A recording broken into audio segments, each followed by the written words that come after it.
ಪ್ರಿಯರೇ, ದೇವರು ಒಳ್ಳೆಯವರು, ಒಳ್ಳೆಯದನ್ನೇ ಮಾಡುವವರಾಗಿದ್ದಾರೆ. ಕರ್ತನು ಒಳ್ಳೆಯವನು. ಪ್ರಕಟಣೆ 2ನೇ ಅಧ್ಯಾಯ 14-15 ನಾವು ನೋಡುವುದಾದರೆ, ಆದರೂ ನನಗೆ ವಿರೋಧವಾಗಿ ಕೆಲವು ವಿಷಯಗಳು ನನಗಿವೆ. ಒಂದು, ವಿಗ್ರಹಗಳಿಗೆ ಯಜ್ಞಾರ್ಪಣೆ ಮಾಡಿದ ಪದಾರ್ಥಗಳನ್ನು ತಿನ್ನುವುದಕ್ಕೂ ಚಾರತ್ವ ಮಾಡುವುದಕ್ಕೂ ಇಸ್ರಾಯೇಲಿನ ಮಕ್ಕಳ ಮುಂದೆ ಮುಗ್ಗರಿಸುವ ಬಂಡೆಯನ್ನು ಹಾಕಬೇಕೆಂದು ಬಿಳಾಮನ ಬಾಲಕನಿಗೆ ಹೇಳಿದ ಬೋಧನೆ. ಇಲ್ಲಿ ಒಂದನೇದೇನಪ್ಪ ಅಂದರೆ 14ರಲ್ಲಿ ಭಾಳ ಸ್ಪಷ್ಟವಾಗಿ ಹೇಳುವಂಥದ್ದು ಪ್ರಸಾದ, ಬಿಳಾಮನ ದುರ್ಬೋಧನೆ ಎಂಬುದಾಗಿ ನಾವು ಗ್ರಹಿಸಬಹುದು. ಎರಡನೇದೇನಪ್ಪ ಅಂತಂದರೆ, ಅದರಂತೆ ನಾನು ಹಾಗೆ ಮಾಡುವ ನಿಕೋಲಾಯಿತರ ಬೋಧನೆಯನ್ನು ಅವಲಂಬಿಸಿರುವವನೂ ನಿನ್ನಲ್ಲಿದ್ದಾನೆ ಎನ್ನುವುದಾಗಿ ನಾವು ನೋಡುತ್ತೇವೆ. ಒಂದು, ಕ್ರೈಸ್ತ ಸಭೆಯಲ್ಲಿ ಲೌಕಿಕತೆ ಮತ್ತು ಪಾಪದ ಕುರಿತು ಅಸಡ್ಡತನೆಯ ಮನೋಭಾವವನ್ನು ಉಂಟು ಮಾಡುವಂಥ ಮೂಲ ತತ್ವಗಳು ಎಂಬುದಾಗಿ ನಾವು ಗಮನಿಸ್ತೇವೆ.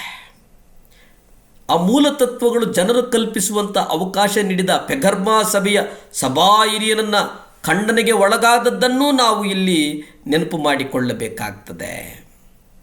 ಜನರು ಪಾಪವನ್ನು ಹಗುರವಾಗಿ ಪರಿಗಣಿಸುವಂತೆ ಮಾಡುವ ಯಾವ ಬೋಧನೆಗೂ ಅನುಮತಿ ಸಿಗದಂತೆ ನಿಶ್ಚಯಪಡಿಸುವ ಒಂದು ಜವಾಬ್ದಾರಿಯ ಸ್ಥಾನದಲ್ಲಿ ಕರ್ತನು ಸಭಾ ಹಿರಿಯರನ್ನು ಇರಿಸಿದ್ದಾನೆ. ಅಂದರೆ ದೇವಭಕ್ತಿಯನ್ನು ಹೆಚ್ಚಿಸುವ ಒಂದು ಮೂಲ ತತ್ವ ಅಂದರೆ ದೇವರ ಭಯಕ್ಕೂ ಕ್ರಿಸ್ತನ ಸಾರೂಪ್ಯಕ್ಕೂ ಜೀವನಕ್ಕೂ ನಡೆಯುವಂಥದ್ದನ್ನು ನಾವು ಯಾಕೆ ನೆನಪು ಮಾಡಿಕೊಳ್ಳಲಿಲ್ಲ ಪ್ರಿಯರೇ? 1 ತಿಮೋತಿ 6ನೇ ಅಧ್ಯಾಯ 3ರಲ್ಲಿ ನಾವು ನೋಡ್ತೇವೆ, ಯಾವನಾದರೂ ಬೇರೆ ವಿಧವಾದ ಉಪದೇಶವನ್ನು ಮಾಡಿ ಅಂದರೆ, ಯಾರಾದರೂ ಆಗಲಿ ಈ ಜಗತ್ತಿನಲ್ಲಿ ನಿಮಗೆ ಬೇರೆ ವಿಧವಾದಂಥ ಉಪದೇಶವನ್ನು ಮಾಡಿ ಅಂದರೆ ನೀವು ಅವಾಗ ಹೇಳಬೇಕು, ನಮ್ಮ ಕರ್ತನಾದ ಯೇಸು ಕ್ರಿಸ್ತನ ಸ್ವಾಸ್ಥ್ಯವಾದ ಮಾತುಗಳಿಗೂ ಭಕ್ತಾನುಸಾರವಾದ ಬೋಧನೆಗೂ ಸಮ್ಮತಿಸದೆ ಹೋದರೆ ನೀವಾಗ ಹೇಳಬೇಕು. ಆಗ ನೀವು ಹೇಳಬೇಕು, ಯಾವುದೇ ಬೋಧನೆಯು ಒಂದಲ್ಲ ಒಂದು ರೀತಿಯಲ್ಲಿ ಅಸ್ವಸ್ಥ ಬೋಧನೆಯಾಗಿದೆ ಎಂಬುದಾಗಿ ನೀವು ಅವರಿಗೆ ಎಚ್ಚರಿಕೆಯನ್ನು ಕೊಡಬೇಕಾಗಿದೆ. ನೀವು ಎಚ್ಚರಿಕೆಯನ್ನು ಕೊಟ್ಟಾಗ ಅವರು ಅರಿಯುವವರಾಗಿದ್ದಾರೆ. ದೀನ ಮನಸ್ಸಿನ ಸಾತ್ವಿಕ ಸಹೋದರನು ಎಂಬುದಾಗಿ ನಾವು ನೋಡ್ತೇವಲ್ಲ, ದೀನತೆ ಮತ್ತು ಸಾತ್ವಿಕತೆಯ ಸದ್ಗುಣಗಳನ್ನು ಯೇಸು ಕ್ರಿಸ್ತನು ಮಾದರಿಯಾಗಿ ನಮ್ಮನ್ನು ನಡೆಸಿದನಲ್ಲ.